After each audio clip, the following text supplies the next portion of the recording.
Hello again and welcome. We're back in the short roads with Domingo Grange. I'm excited again to be here with Wayne. We're in the barn. What is this place called, Wayne? What do we call this place? Is there a secret lair or what? Our highly fortified underground bunker, I which like is it. above ground. Okay. Yeah. Right. It Isn't that what Rush Limbaugh used to say? I think you said something kind of like that, and I like it. I like it. You can never be too fortified nowadays, Well, especially when you're discussing the election results. well, Yeah. what do we do? I mean, we've got to talk about something. That's exactly right, and Yeah, it's I'm talking been about something. the election. It was a primary season, but as we've already discussed, many races were settled just because there weren't any challengers from the Democrats. And likewise, I would say on the other side possibly. But we've had fun. We've talked about the school board. We've talked about the clerk of court, and now we're going to talk about the main event. The Right? main event. The main event. It The was main the event. race, the primary challenge to a sitting sheriff, right? Sheriff Right. Jimmy Thornton, Right. primary challenger Tracy Jackson. We're going to discuss those results. How'd it go? Well, this is the main event. If we had the microphone, the black Mango Grange microphone hanging from a rope, we'd grab it and say, "Let's get ready to rumble." But we'd have to pay money to say that. Yeah. So, you're right. This is the main event, the marquee, and we had a primary this year with a credible candidate, and he rolled out and did the best he could, I guess. And now Mr. Thornton has won, and there's an opponent waiting now in the general election for him as the Democratic side. That's right. So Donald Edwards, I don't know what kind of a candidate it'll be, but by the numbers, if you do the tail of the tape, he's no slouch. He's been around a long time. He's been a police chief. There's a lot of things going on there. So Jimmy's going to have, I think he'll have a little bit of a race. Yeah.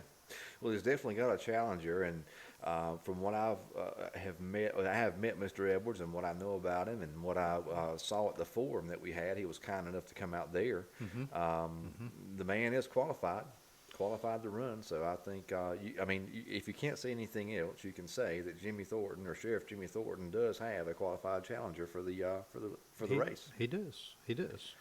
I believe it. With the thing with Donald is he's a Midway boy. He was a few years behind me. I graduated with Donald's brother Kenneth. Kenneth went on to be a deputy and to be police chief over in Benson Yeah. for a long time. Did a lot of things there. He recently passed away, but Donald has taken up the flag, and he's got a lot of kinfolk in Plainview and Mingo and Clement. He does. And I think that in the northern area here, I don't know how the Democrat turnout will be for him, but I think he's going to pick up a lot of swing votes from Republicans just because of that factor. Yeah, I would say you're right. I mean, the home folks matter; those home connections matter, and the where you hail from, it matters. So, It does. yeah. So, but we still got quite a few months to go before we get to election day Oh, in yeah. that respect. But how about the primary? The primary was as good as we could have hoped for, I believe, as far as a race. Anytime anybody comes out and is running against a 20-year plus veteran, an incumbent, it's a David and Goliath situation, right? And it's hard for a person to come out and mount a campaign against somebody that's been entrenched for decades. They have a war chest, they have an organization, they have people everywhere, they have a staff, and you expect that staff to support them. So it's hard for someone to come out of the bushes and say, well, I'm going to run. You can run, but the thing is, what I was hoping for would be a credible fight. I was hoping maybe it would be closer to 42% on Tracy's side, to show he put up a good fight. But it turned out that Jimmy's people showed up and did a fine job in getting those numbers out. Yeah. So if you want to, I'll go ahead and put up the presentation like we did last time. Sure. Let's hope it doesn't kill the system like it did the last time around. And we go there, and yes, we have that. Now, if we go, we've Sampson Sheriff, of course. Now, there we go. There's Jimmy. And Jimmy's Jimmy has been around quite a while. He was, before he became sheriff, he was a district manager of probation and parole. He was a candidate for the Sampson County Clerk of Court I a didn't know couple of that. times. Okay, I didn't know that. Yeah, yeah, and he served as sheriff since '02. He was elected sheriff the year I graduated high school. Sir. He was elected sheriff the year I graduated high school. Oh, Yeah. Oh, So okay. he's been there quite a while. yeah. And has done, I think, a fair job, Mr. Thornton or Sheriff Thornton. And I don't think he would have won re-election so often and had an unbroken string here of victories if he had not. But yes, sir. So there was the incumbent candidate. How about the challenger? The challenger, there he is. We've got Tracy Jackson, and Tracy served as a Sampson County deputy for a while. He's had a couple other jobs. His primary job now is the chief of the Stedman Police. And he's building that program from scratch. I think they had one years ago. A lot of little towns had police departments, and then they got away from it and signed agreements with counties who, Cumberland County handled Stedman. And now they're getting back into that habit of trying to have their own police force again. Mm-hmm. So, Well, we had talked about before, those communities are growing, especially, Stedman, Altreville. oh yeah. The developments are coming in, and to have that law enforcement presence there, in town, is a benefit for the folks there. But I don't envy Mr. Jackson building a department from scratch. I think is probably going to have. I'm sure it's been a challenge for him. Oh yeah. Oh yeah. One thing about Mr. Jackson, though, that I do appreciate, in this season of primaries, he's been gracious to us with his time. Oh, He was yes. here Yes. for the candidates forum at the Plainview Civic Center that we sponsored, Mingo Grange sponsored, and he sat down for an interview with you a few weeks ago. Okay, yeah, and let's be fair. Jimmy Thornton was invited to the forum, and then he had another engagement in Roseboro at the elected officials roundtable or something. He couldn't make it back, so we did not exclude him. He was invited, and he just could not make it for prior obligations, evidently. So anyway, Jimmy was invited to do, and now that we're going off into our primary season, if Jimmy or Donald, either one, want to come back and come on the show, we'll be glad to have them. Sure. Love to talk to him. Yeah, and I really, it would be great to have the sitting sheriff just to He would. have a conversation with him. Yeah, I mean, no scripts, no gotcha questions. We're just going to talk. Right. And Donald's the same way. And we've had some talks with Donald, and he's very accessible at this point, and he's got some great ideas. And so we're looking forward to getting Donald on here and talking to him. But let's get the numbers up. There we go. We got our tail of the tape there, Aaron, and we did some notable. Mostly, we did the northern section of the county. We can go back and look at some other votes, but we keep talking about Altreville, and maybe you and I need to talk to Tommy Honeycutt and see if we can get a job starting a police department down there. Yeah. Well, if I'm going to Altreville, I'm bringing Micajah Altrday back. We're going to start that back. That will be. God bless you, son. Yes, sir. God bless you, Micajah. And just so everybody knows, Altreville is not named for Micajah.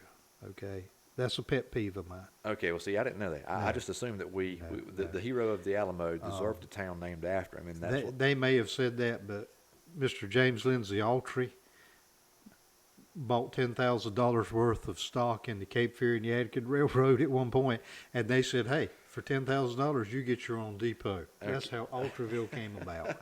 And so, and this is why people listen to this podcast, because you see, you have numbers for elections on the screen, Right. And we're talking about Totally useless things. Exactly. Exactly. That's Right. what makes it great. We're going to get great off into podcasting. Indian canoes in a minute. Yeah, I mean, here we go.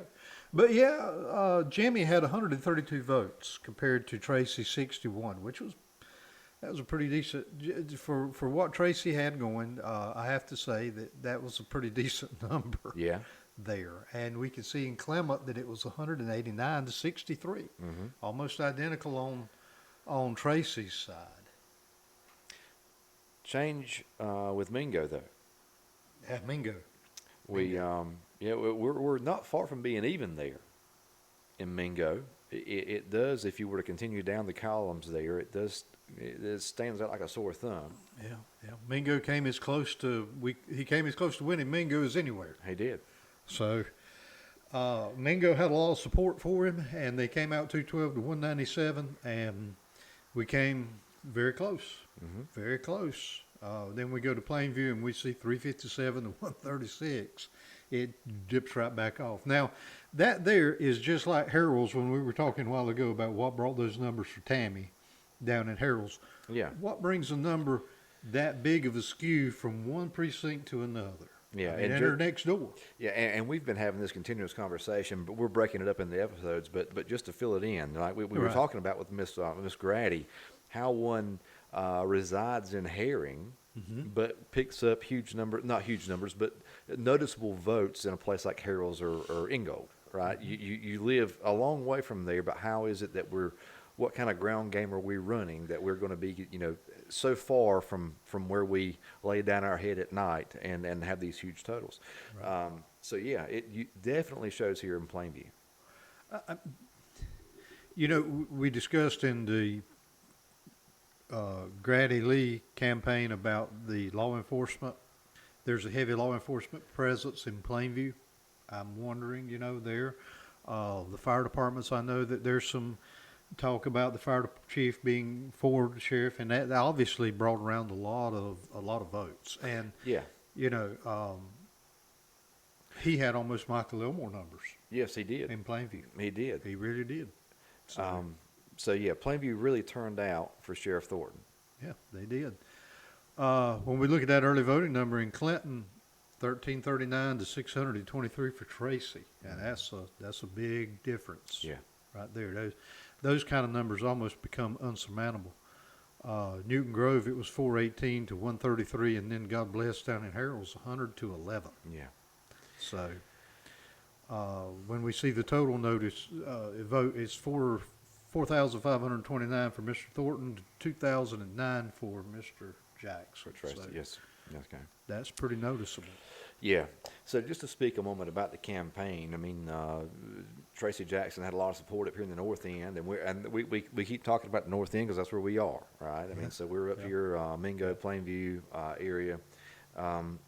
Events held for him here up in this area. Lots of signs up in this area. I can't say, in my normal day-to-day travels that I saw many elsewhere, but many up here.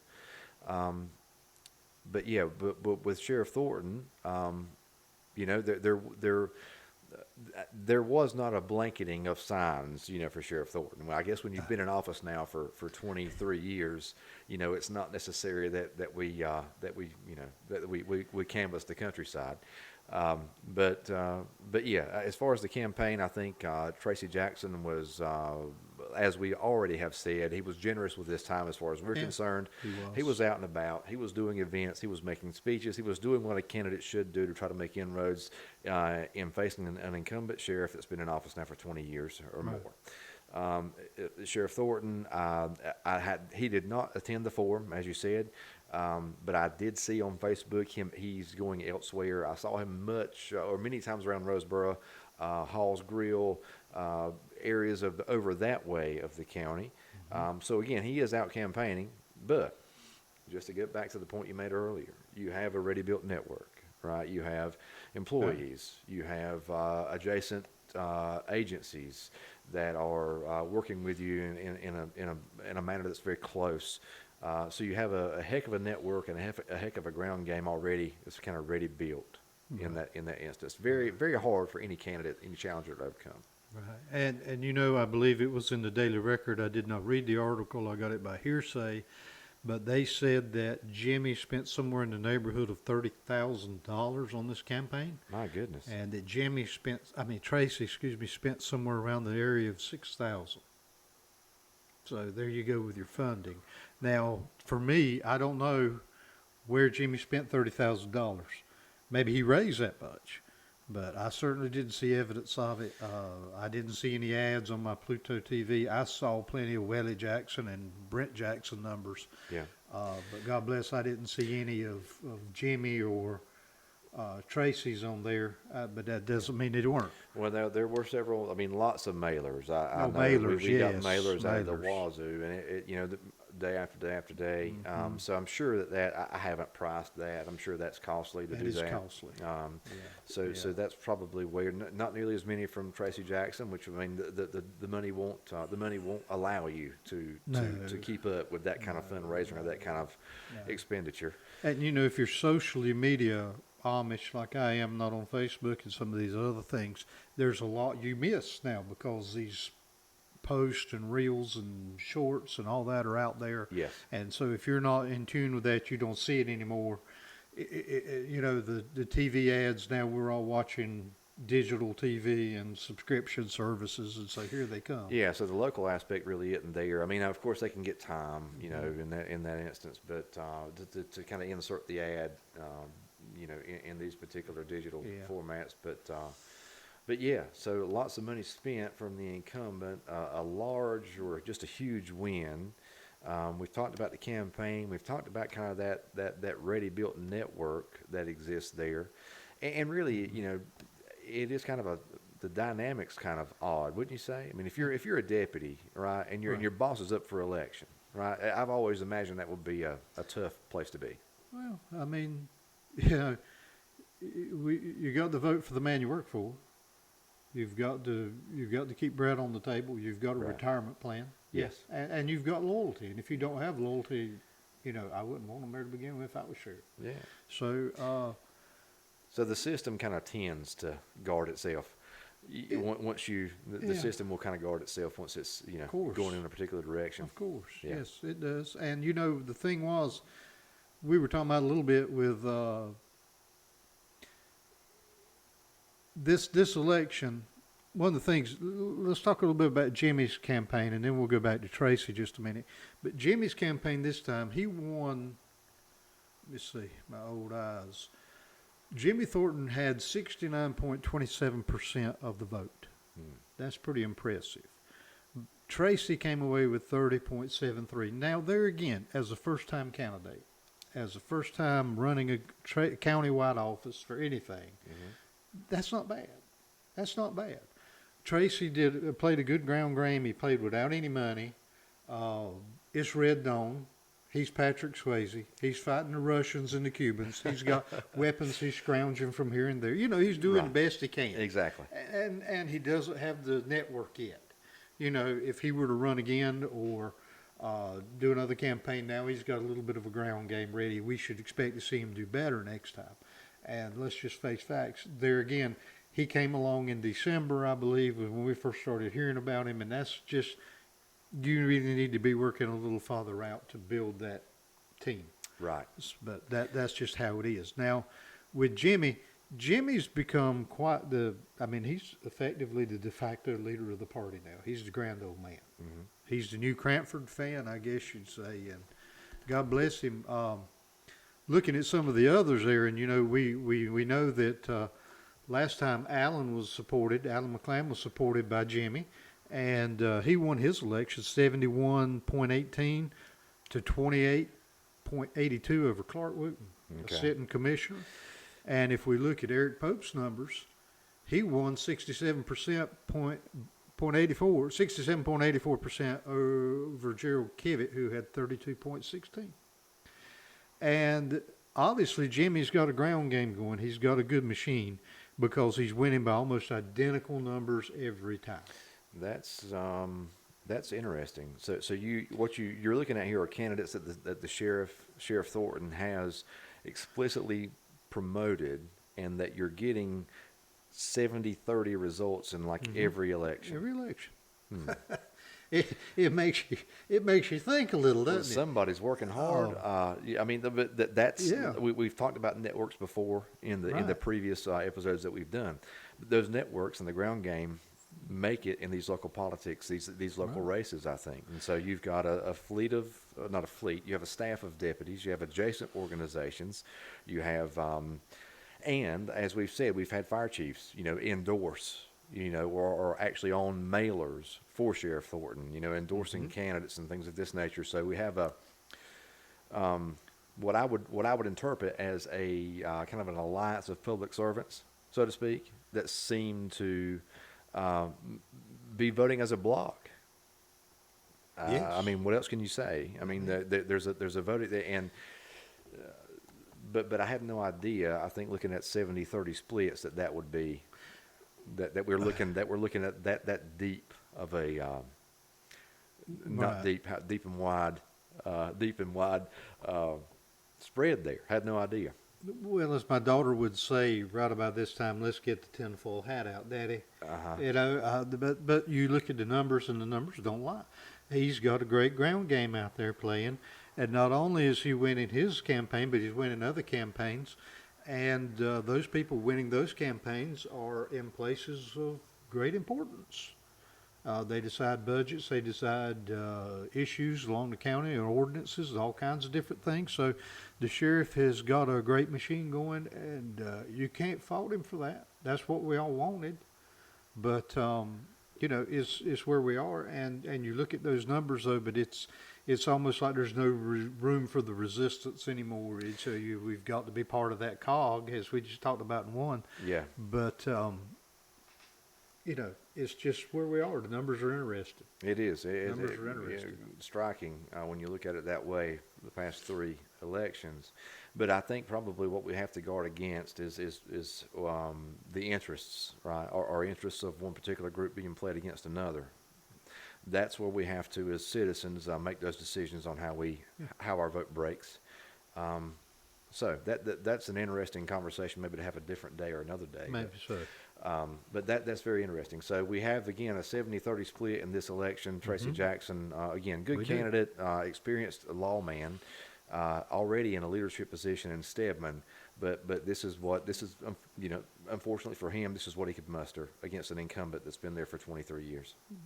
Exactly. And it's hard to overcome that kind of momentum. It really is, but he put up a good fight. He came out with 30%, which seems to be the normal. Mm-hmm. That's the norm now. So, okay.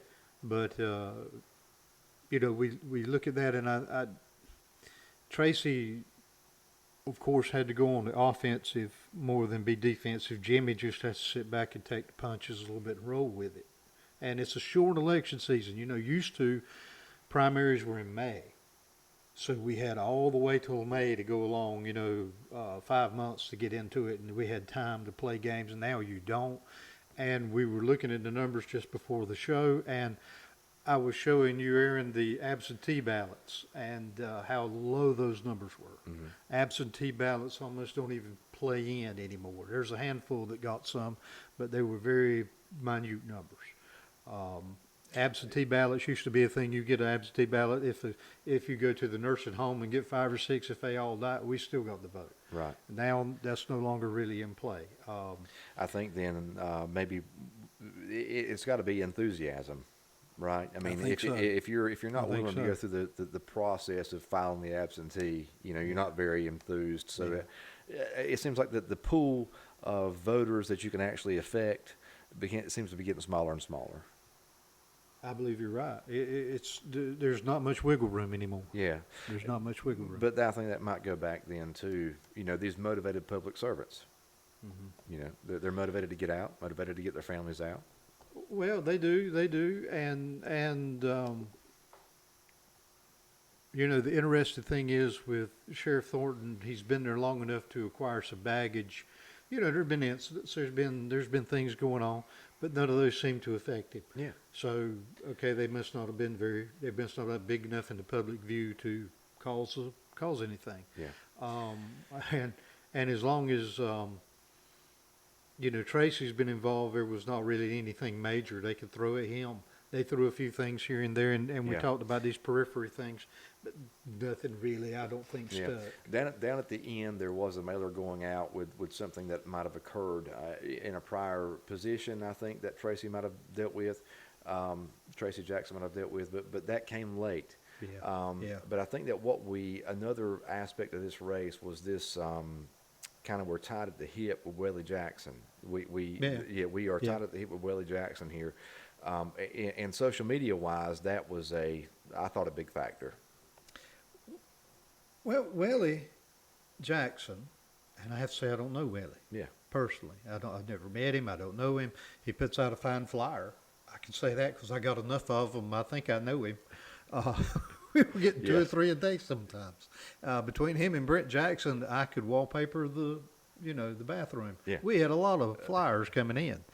But Welly and Jimmy were hand in glove the whole election. Anywhere Jimmy was, Welly was. And that was a great campaign for Welly. It's a great move because he just followed that machine around and it obviously paid off. Yes. Yeah. Tammy rode the coattails as well. Tammy Grady, she was at all the events. Now Cassie was invited as well.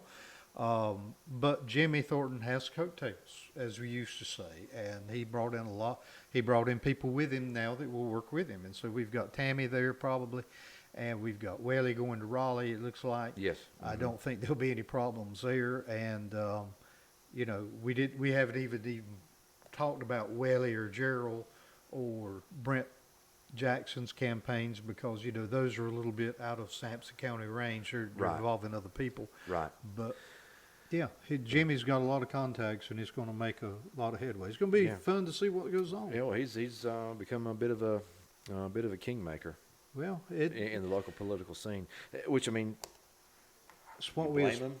aspire Yeah. for, isn't it? Yeah. If we're running for something and we want to be successful at it, we have to build a team. Yeah. And Jimmy has a great ground game. He has great special teams now. He's got he's a total package. Yeah. And he'll be there probably as long as he wants to be. Yeah. So it's going to be something to watch and see what happens over the next few years. And we certainly wish Jimmy the best and Donald the best as well, coming out to run against him during this general election. And I think that we're going to see a spirited contest. Let's see how it happens if the Democrats roll out. We'll see. If the Democrats roll out, they could possibly affect, and I don't know how many disenchanted Republicans in the North will hold on to that. Maybe they will, maybe they won't. I don't Well, know. not to belabor or to continue on here, but the number at Mingo I think points to something that's happening Yeah, a little deeper. So it could be. we don't It could know. be. We It don't could know. be. But we'll definitely be back to talk about it though when it does happen. Yeah, we're going to be back. So,